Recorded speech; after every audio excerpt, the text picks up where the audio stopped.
दोस्तों आज हम बनाने वाले एक ऐसी बोर्ड जिसे देखकर आप भी कहोगे मजा आया।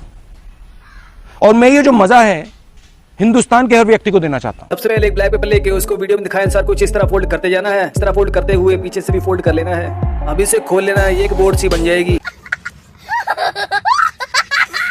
अब एक व्हाइट पेपर लेना है, उसको कुछ इस तरह फोल्ड करते जाना है, वीडियो में दिखाए अनुसार इस तरह फोल्ड करना है ताकि आसानी से आपसे इस तरह फोल्ड हो जाए। अब उसमें पेपर को पंच करके साइड में रख देना है। अब एक रेड पेपर लेके उसे गोल गोल घुमा के पेंसिल बना लेनी है। तो पेंसिल को होल में डाल के ब्लैक फ्लैग लगा देना है। इस तरह के 3 बना लेने हैं। मेरे को जाना पड़ेगा, मेरे को जाना पड़ेगा, मेरे को जाना। तो फ्लैग के नीचे गम लगाते हुए बोर्ड पे चिपका देना है। हमारी बोर्ड बन के रेडी है।